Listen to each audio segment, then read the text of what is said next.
नमस्कार, बहुत स्वागत आप सभी का। आप देख रहे हैं आपकी बात छत्तीसगढ़। आपके साथ मैं हूं अभिलाष मिश्रा। जी हां, छत्तीसगढ़ में भी जातिगत जनगणना की मांग उठी है, लेकिन छत्तीसगढ़ में 50% से ज्यादा रिजर्वेशन का जो मामला है वो और गर्मा गया है।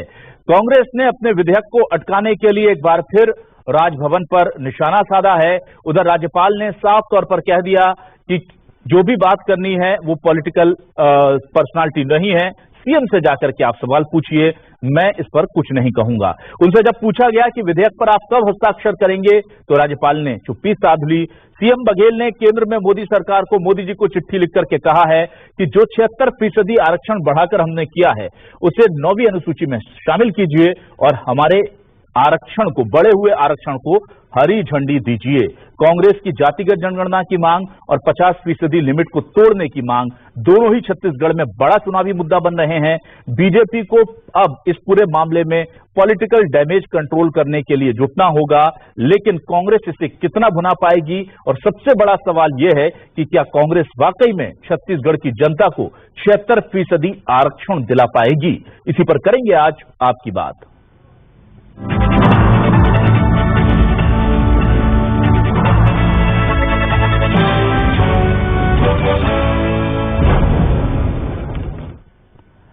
और आइए अब सुनते हैं सबसे पहले सीएम भूपेश बघेल ने आरक्षण पर क्या कहा है।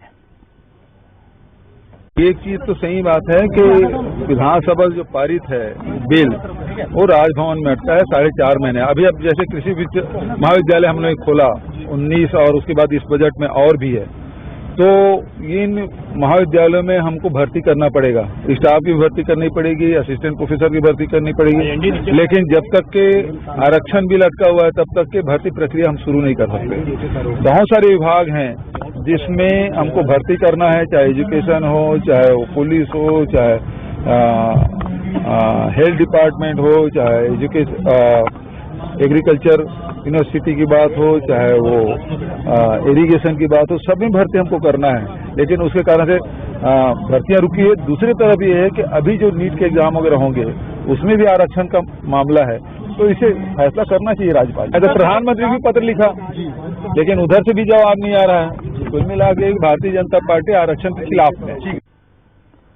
और बीजेपी और कांग्रेस कैसे इस पूरे मामले पर हमलावर हैं, जरा ये भी सुनिए। देखिए, मुख्यमंत्री भूपेश बघेल जी को पत्र लिखने की बीमारी है और अभी तक के दर्जनों पत्र केंद्र सरकार को उन्होंने लिखकर और लोगों में एक भ्रम फैलाने का काम किया। पत्र उसके समाधान के लिए नहीं लिखते, वो पत्र इसलिए लिखते हैं कि उनको राजनीति करना है। और एक मुख्यमंत्री, जिम्मेदार मुख्यमंत्री, संवैधानिक पद में बैठा हुआ मुख्यमंत्री, वो अच्छे से जानते हैं कि किसी समस्या का निराकरण है तो दिल्ली में जाके हम बात करें, हम प्रधानमंत्री जी से बात करें या अन्य कोई वरिष्ठ मंत्री है उनसे जाकर बात करेंगे तो निराकरण होगा। लेकिन वो पत्र करके जो है वो लोगों के अंदर में एक भ्रम, मैं तो पत्र लिख डाले हूं, क्या करो मैं, तो ऐसे टाइप की जो भाषा का जो उपयोग कर रहे हैं ये छत्तीसगढ़ के लिए दुर्भाग्यजनक है। मुख्यमंत्री भूपेश बघेल पुरानी राज्यपाल अनुसुईया उइके जी के पास में, वर्तमान राज्यपाल से भी जाके मिल चुके हैं, मंत्रिमंडल के वरिष्ठ सदस्य लोग अनेक बार मिल चुके हैं, पूरी की पूरी कांग्रेस पार्टी जाके महामहिम राज्यपाल से मिल चुकी है। अब इसके बाद क्या बचता है? भारतीय जनता पार्टी कितने बार आरक्षण को लेकर महामहिम राज्यपाल के पास गई है? दरअसल भारतीय जनता पार्टी नहीं चाहती है कि जो सर्व समाज के लिए 76% आरक्षण संशोधन विधेयक पारित हुआ है वह लागू हो। ये भारतीय जनता पार्टी का षड्यंत्र है। बीच बीच में इस प्रकार के बयानबाजी करके ये अपने षड्यंत्र में पर्दा डालने की कोशिश करते हैं, लेकिन ये बेनकाब हो चुके हैं। और आइए देखते हैं हमारे आज के सवाल क्या है। हमारे आज के सवाल वो आपको दिखाते हैं। हमारे आज के सवाल, अब सुलझेगा छत्तीसगढ़ के आरक्षण का मुद्दा, जातिगत जनगणना को लेकर कांग्रेस ने खोला मोर्चा। सीएम बघेल ने पीएम मोदी को लिखी चिट्ठी, 9वीं अनुसूची में शामिल कर 76% आरक्षण को दो हरी झंडी। 50% से ज्यादा बढ़ जाएगा आरक्षण, क्या इसी के भरोसे होगा अब इलेक्शन? जातिगत जनगणना छत्तीसगढ़ में कितनी जरूरी, बीजेपी की खामोशी की क्या है मजबूरी? इसी पर बातचीत करने के लिए मेरे साथ तीन खास मेहमान जुड़ रहे हैं। बीजेपी से वरिष्ठ नेता प्रवक्ता सुशांत शुक्ला जी मेरे साथ जुड़ रहे हैं। सुशांत जी, बहुत स्वागत करता हूं आपका हमारे इस खास डिबेट शो में। आज हमारे साथ कांग्रेस से वरिष्ठ नेता और प्रवक्ता नितिन भंसाली साहब जुड़े हुए हैं। Nitin ji, welcome to my show sir. और वरिष्ठ पत्रकार, छत्तीसगढ़ के जाने माने पत्रकार और समाज को बेहद नजदीकी से समझने वाले, सियासत की नब्ज जानने वाले राम अवतार तिवारी साहब हमारे साथ जुड़े हुए हैं। तिवारी जी, बहुत बहुत स्वागत करता हूं आपका। सबसे पहले मैं आता हूं सुशांत जी के पास, या पहले मैं नितिन जी से शुरू कर लेता हूं क्योंकि ये आरोप लगाने वालों में है। आज मुझे लगता है कि बीजेपी से जवाब हमें लेना पड़ेगा। नितिन जी, एक बड़ा गंभीर बात सुनील सोनी जी कह रहे हैं कि चिट्ठियां लिखते रहते हैं, चिट्ठियां लिखने की बीमारी सी हो गई है। अगर इतनी बार दिल्ली जाते हैं तो इस मुद्दे पर पीएम से मुलाकात क्यों नहीं कर लेते, बात क्यों नहीं कर लेते, शायद कोई हल निकल आए। और इधर हम जब भी देखते हैं तो एक चिट्ठी लिख दी जाती है और उस चिट्ठी पर फिर बीजेपी का ये पलटवार आता है कि एक फिर चिट्ठी लिख दी है और इन्होंने। क्यों नहीं लिखेंगे चिट्ठी? प्रदेश के भविष्य का सवाल है, चिट्ठी लिखेंगे प्रधानमंत्री जी को। इनको चिट्ठी लिखने से भी समस्या है। इन्होंने क्या किया, उल्टा चोर कोतवाल को डांटे। माननीय सुनील सोनी जी के इस बात का मैं पूर्ण रूप से इस बात की निंदा करूंगा कि खुद एक सांसद हैं, उन्होंने क्या स्टैंड लिया आरक्षण के लिए? उन्होंने तो कोई स्टैंड लिया नहीं। आज आपकी मीडिया ने जब गवर्नर साहब से भी ये पूछा कि आरक्षण के बिल पे जो रार फंसा हुआ है, इस पे आप कब हस्ताक्षर करेंगे, तो गवर्नर साहब का आंसर भी बड़ा डिप्लोमेटिक था, या मैं कहूं बड़ा अजीब सा था कि I am governor and this is political matter. तो गवर्नर है, ये पॉलिटिकल मैटर। भाई गवर्नर कौन है? ये जब बिल जो है, ये विधेयक जो है विधानसभा में पारित हुआ, सर्वसम्मति से पारित हुआ, बीजेपी के विधायक भी इसमें शामिल थे। तो जो राजभवन को, जो राज्यपाल को जो शक्तियां मिली हुई हैं, उसके अनुसार प्रदेश के भविष्य के लिए इनको डिसीजन लेना था, जो कि इनके पहले के गवर्नर ने भी नहीं लिया, अभी भी नहीं ले रहे हैं। और भारतीय जनता पार्टी जो कि सिर्फ और सिर्फ इसमें राजनीति करने का प्रयास कर रही है। क्या भारतीय जनता पार्टी नहीं चाहती कि ये 9वीं अनुसूची में शामिल हो और इसका एक परमानेंट उपाय निकल जाए? वो आरक्षण के पक्ष में ही नहीं है। इनके आरएसएस चीफ मोहन भागवत कह चुके हैं कि देश से ही आरक्षण समाप्त कर देना चाहिए। तो देश का संविधान और देश का लोकतंत्र खतरे में। हम चाहते हैं वंचितों को उनकी आबादी के अनुसार आरक्षण मिले, ये अति आवश्यक है। हम केंद्रीय स्तर पर भी जनगणना की लगातार मांगे कर रहे हैं। 2021 में भी जनगणना हो जानी थी, जो कि नहीं हुई है। 2011 में जो जनगणना हुई थी, हम उसके भी डाटा सार्वजनिक करने की लगातार मांगे कर रहे हैं। ठीक है। और आरक्षण की इस लड़ाई में, प्रदेश के भविष्य की इस लड़ाई में, सड़क से सदन तक, न्यायपालिका तक, गवर्नर हाउस तक, जहां तक जाना होगा जाएंगे, लड़ेंगे और जीतेंगे। ठीक है। नितिन भंसाली जी, बहुत संक्षेप में बताइएगा। आपने कहा आबादी के अनुरूप आरक्षण मिलना चाहिए, तो क्या आप इस बात की कांग्रेस पक्षधर है कि 100% आरक्षण हो जाना चाहिए, जिसकी जितनी आबादी उसको उतना आरक्षण, या आपको लगता नहीं आबादी के अनुरूप एक कोई लिमिट तय कर दी जाए, जैसी पहले 50% थी, अब आपने 76% कर दी है, कुछ और एक कहीं एक आंकड़े पर जाकर रुके और कुछ टैलेंट के लिए भी कुछ जगह खाली छोड़ दी जाए? या आपको लगता नहीं जिसकी जितनी आबादी है देके खत्म कीजिए? टैलेंट के लिए जगह खाली है भाई साहब, टैलेंट के लिए जगह खाली है। संविधान जो बना है हम वंचितों को उनके उत्थान के लिए, और जो आपके दलित है, आदिवासी है, एसटी है, एससी है, ओबीसी है, इनके उत्थान के लिए ये सिस्टम लागू हुई है। और जैसे कि हम देख रहे हैं कि लगातार भारतीय जनता पार्टी जो है वो संविधान के साथ लगातार खिलवाड़ कर रही है। नितिन जी, ठीक है, बीजेपी पर हम बात करेंगे। नितिन जी, मुझे एक्चुअली कांग्रेस का पक्ष समझना है इसको। नितिन जी, मैं चाहता हूं नितिन जी एक बार और क्लियर कर दें, आप चाहते हैं 100% जाति के अनुसार आरक्षण हो, जैसे अगर ओबीसी 50% है, कोई 20% है, सबको देके खत्म कर दें, या आप चाहते हैं कि जो 76% का हमारा फॉर्मूला उसे फॉलो करें? अभिलाष जी, ये मैं नहीं, हाँ, ये मैं नहीं कह रहा। हाँ। अभिलाष जी, आप कह रहे हैं 100% नहीं, मैं आपसे पूछ रहा हूँ कि आप क्या चाहते हैं? मैं कह रहा हूँ नियम के अनुसार हमने जो 76% किया है, ये 76% बहुत सोच समझ कर। अच्छा, आपको लगता है 76% देंगे 7 घंटे का, या आप रायपुर आए तो फॉर्मूला है? ठीक है, बस मैं यही जानना चाह रहा हूं। बिल्कुल सही है, ठीक है, डन। छत्तीसगढ़ की बेस्ट फार्मूला है आपके हिसाब से। ठीक है, मुझे आंसर मिल गया। सुशांत जी के पास आने की इजाजत चाहता हूँ। सुशांत जी, आप मुझे बताइए, जातिगत जनगणना के आंकड़े जारी करने से इतना हिचकिचा क्यों रहे हैं? पहली चीज। दूसरी चीज, जनगणना तो करा लीजिए महाराज, जातिगत तो दूर की बात है। आप तो सारे आंकड़े छुपा रहे के इतने गंभीर आरोप लग रहे हैं कि बीजेपी को डिफेंड करना मुश्किल हो जाएगा। बेरोजगारों का आंकड़ा जारी होता था, वो भी आपने बंद कर दिया। तो अगर ये ट्रांसपेरेंसी बीजेपी नहीं रखेगी तो आने वाले चुनाव में आपको और अगले चुनाव में, लोकसभा चुनाव में, मोदी जी को इसके सवालों के जवाब तो देने होंगे ना। अभिलाष जी, कुछ विषयों पर छत्तीसगढ़ के परिप्रेक्ष्य में बात कर लेते हैं। अराजकता, धोखाधड़ी, विश्वासघात और भ्रष्टाचार को समर्पित गलत नीतियों के कारण छत्तीसगढ़ में आर्थिक आपातकाल लगाने वाले नेता भूपेश बघेल 2018 के बाद से एक भी नियुक्ति की परीक्षा पूर्ण नहीं करा पाए और इसी कारण वो एक आरक्षण संबंधी जुमला लेकर के ठगने के लिए छत्तीसगढ़ में आ गए। मैं आपके माध्यम से 3 प्रश्नों में साथी से पूछना चाहता हूँ, तो 3 प्रश्नों का जवाब आपके माध्यम से चाहिए। पहला ये है कि आरक्षण के विरुद्ध सुप्रीम कोर्ट कौन लोग गए थे? जो लोग गए थे क्या वो आप वर्तमान की सरकार का हिस्सा है कि नहीं? दूसरा मैं आपसे प्रश्न पूछना चाहता हूँ आपके माध्यम से लेकिन इससे कि क्या क्वांटिफाइबल डाटा आयोग की रिपोर्ट या उसकी प्रस्तुतिकरण के विरुद्ध विधानसभा में प्रस्ताव लाया बना दो अभिलाष जी। मैंने बात सुन लीजिए साहब, आपको सुनने आप सुनने प्रश्न है क्वांटिफाइबल डाटा आयोग के नाम पर मेरे क्वांटिफाइबल डाटा आयोग की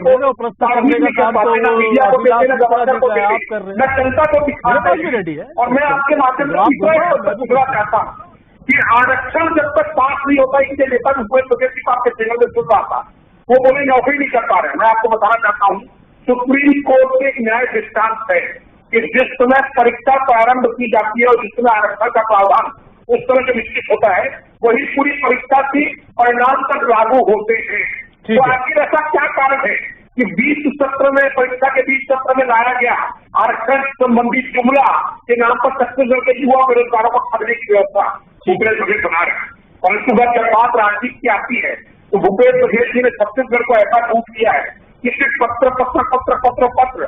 मैं आपसे पूछना चाहता हूँ, ये जो क्वांटिफाइबल डाटे साथी का आर्थिक सर्वेक्षण की बात कर रहे हैं, इनके मंत्री ने भी एक पत्र इनको लिखा था कि 2011 जब यूपीए की सरकार थी तो प्रधानमंत्री आवास की जो सूची तय की गई थी उस पर इनके मंत्री तत्कालीन मंत्री टीएस सिंह के पत्र का जवाब भी दे दीजिए। अगर प्रधानमंत्री से पत्र का जवाब चाहते हैं तो प्रधानमंत्री आवास से आपने छत्तीसगढ़ की जनता को वंचित कर दिया, आरक्षण के नाम से आपने युवाओं को आवाज करवाइए। सुशांत जी, ठीक है सुशांत जी, ये तो आपके सवाल है, मैं ले लूंगा उनसे। सुशांत जी मुझे, लेकिन आप भी तो सवाल, आप 2011 के जनगणना के जातिगत आंकड़े क्यों जाहिर नहीं कर रहे, इसका जवाब भी दे दीजिए, मैं आपके सवाल उनसे ले लूंगा। कि मैं आपसे पूछना चाहता हूँ संघीय ढांचे में जब यूपीए सरकार थी 2011 तब ये अपने नेता राहुल गांधी और मनमोहन सिंह जी सोनिया गांधी से क्यों नहीं बोलते कि तब साजिश क्यों नहीं किया गया? ठीक है, मैं आपसे प्रश्न प्रतिपक्ष से पूछ रहा हूँ। ठीक, तब तो सरकार केंद्र में इनकी थी ना 2011 की जनगणना के उल्टा चोर कोतवाल को डांटे वाली ठीक है सुशांत जी, सुनने का प्रयास रखिए। सुशांत जी आपका पॉइंट मुझे मिल गया, ठीक है। आरक्षण जब तक पास नहीं होता, ये बताओ यार, ये 9 सांसद और एक राज्यसभा सदस्य के आलू छीनने के लिए, ठीक है, मुझे राम अवतार तिवारी के पास आने दीजिए, 1 मिनट। ठीक है सुशांत जी, नितिन जी, विधायक है, 1 minute Sushant ji please sir, Sushant ji please, Sushant ji आप बंटू में शुरू में ही उलझ गए। सुशांत जी प्लीज, सुशांत जी आपस में ऐसे नहीं, ब्रेक फेल हो गया है, ये रुकते नहीं है। सुशांत जी आप दोनों बात कर लीजिए फिर। सुशांत जी और भी गेस्ट मेरे साथ, Sushant ji please, Sushant ji please, Sushant ji 1 minute, Sushant ji और भी गेस्ट हैं सर, मेरे साथ और भी गेस्ट हैं सर, 1 मिनट, मैं आ रहा हूँ राम अवतार तिवारी जी के पास। और राम अवतार तिवारी जी मुझे देखिए बड़ा आश्चर्य हो रहा है सुनकर, ये कांग्रेस जो कह रही है कि बताइए जातिगत जनगणना के आंकड़े पेश नहीं करते, 2011 में इनके पास ये आंकड़े थे, इन्होंने 1 साल तक उस पर कुछ नहीं किया, फिर सरकार चली गई, अब इन्हें फिर से याद आ गई। पहली चीज यही कांग्रेस जो है वो कह रही है कि क्वांटिफाइबल डेटा को हम सार्वजनिक नहीं करेंगे और कह रहे हैं कि आप उधर सार्वजनिक कर दीजिए, केंद्र में राज्य में हम सार्वजनिक नहीं करेंगे। लेकिन यही बीजेपी जो है इतने सालों से जनगणना के आंकड़े दबाए बैठी है और वो इनके क्वांटिफाइबल डाटा पर आरोप लगा रही है कि वे क्यों नहीं जारी कर देते। मतलब आरक्षण के नाम पर और जनगणना के नाम पर बीजेपी और कांग्रेस दोनों क्या एक ही हमाम में हैं और दोनों अपने पॉलिटिकल फायदे के लिए ये राज्य में दबाए बैठे हैं, उधर वो केंद्र में दबाए बैठे हैं। मैं सीधा आरोप लगा के पूछ रहा हूं सर आपसे। अभिलाष जी, राजनीति पूरी तरह चुनाव जीतने के लिए, भ्रम फैलाने के लिए और अपनी बात कहने के लिए हो गई है। आप अगर जातिगत आरक्षण की बात, जनगणना की बात, ये तो होनी चाहिए, नियम है, हर 10 साल में होनी चाहिए। पिछली सरकार जो केंद्र की वर्तमान सरकार है इसने अभी तक कदम नहीं उठाया, इसलिए जो है विपक्षी पार्टियों को एक बड़ा मौका मिल गया है क्योंकि आगामी लोकसभा चुनाव है, भाजपा खुद बोलती है पिछड़े वर्ग के हिमायती हैं, तो ऐसे में जो एक पिछड़ा वर्ग भाजपा के साथ है उसे ये भी बताने की कोशिश में लगी है कांग्रेस कि देखिए आपको ज्यादा फायदा होता, उस फायदे को रोकने की काम जिसको आपने वोट दिया भाजपा वही कर रही है। तो ये एक दूसरे पर आरोप की राजनीति कर रहे हैं। वास्तविक में जो एक आरक्षण है उसको लागू करना चाहिए।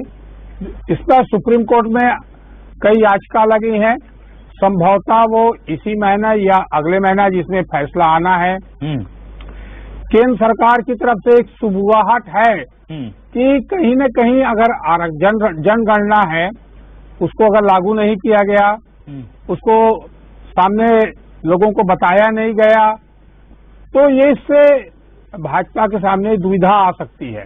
ठीक है, इसी दुविधा को शायद पकड़ने की कोशिश इन दिनों कांग्रेस कर रही है और राहुल गांधी ने ये मुद्दा कर्नाटक में उठाया और देश भर में कांग्रेस के सारे नेता और विपक्षी दल के भी, बिहार हो चाहे पूरे देश के सभी विपक्षी नेता एक बड़ा तरीके से भाजपा पर हमले की कोशिश कर रहे हैं।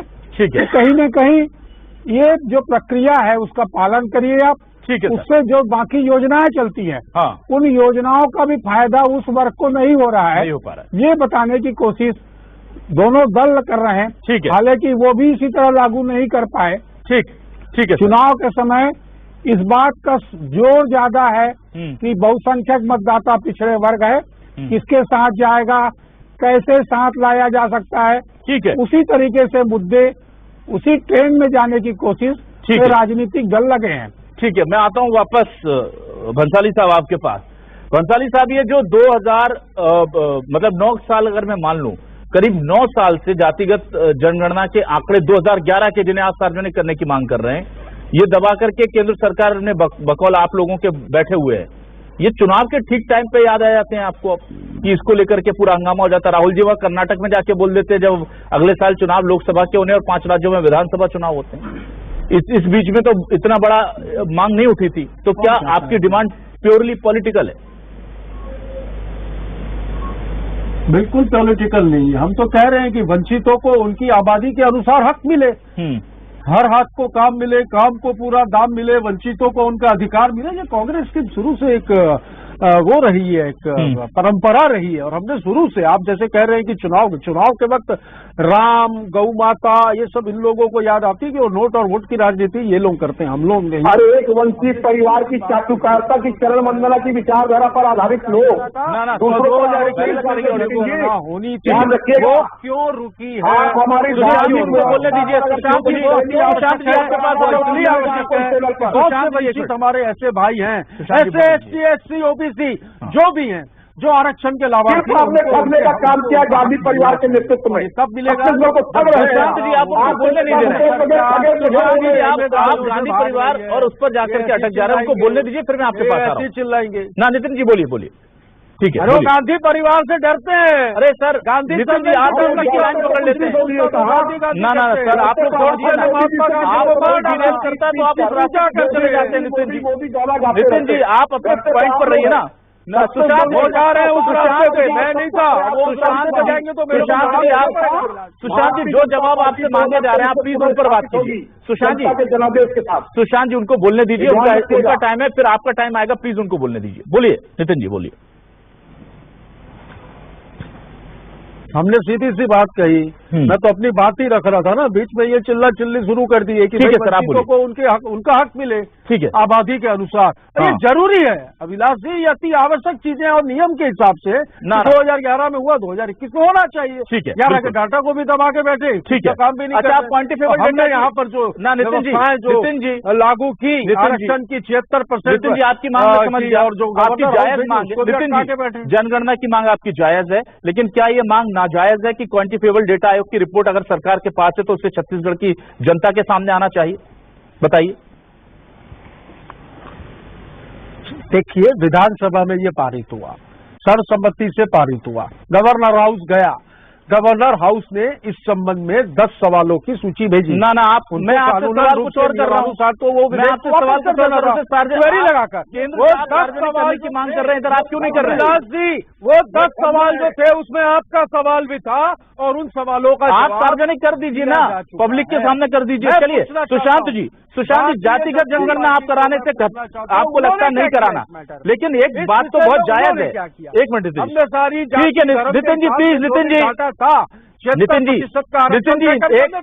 एक कठिन सवाल मुझे जरा सुशांत जी से पूछ लेने दीजिए प्लीज, जो जनता के हित का एक कठिन सवाल। सुशांत जी, आप जातिगत जनगणना नहीं कराना चाहते, उसके पीछे की वजह आप जाने, बीजेपी जाने, लेकिन आप तो जनगणना ही नहीं करा रहे महाराज, ये क्या हो रहा है? बीजेपी को दिक्कत क्या है जनगणना हो जाने से? कायदे से हो जानी थी, क्यों नहीं कराई गई? जनगणना से कोई आपत्ति भारतीय जनता पार्टी को नहीं है, संघीय ढांचे की अपनी बाध्यता है, ठीक है, और बाध्यता के आधार पर ही व्यवस्थाएं बनती ना, व्यवस्था ही बनी हुई है हर 10 साल में होगी।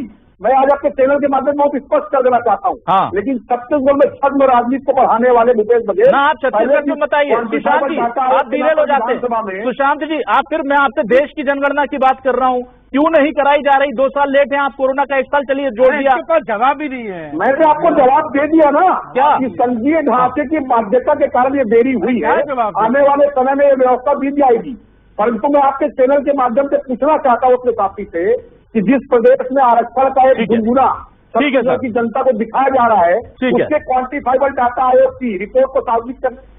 ठीक है सुशांत जी, बहुत बहुत शुक्रिया अदा करूंगा मैं अपने तीनों मेहमानों का, लेकिन एक बात तो तय है कि जातिगत जनगणना का ये जो मुद्दा है, ये केंद्र की सियासत में क्या गुल खिलाएगा ये वक्त बताएगा, लेकिन मध्य प्रदेश और छत्तीसगढ़ जहां चुनाव होने हैं वहां पर बीजेपी के लिए ये बड़ा परेशानी का सबब हो सकता है। कांग्रेस इसे कितना बना पाएगी जरूर हम देखेंगे। बहुत बहुत शुक्रिया नितिन भंसाली जी, राम अवतार तिवारी जी, सुशांत शुक्ला जी, मेरे साथ जुड़ने के लिए सभी का शुक्रिया। दर्शकों को नमस्कार।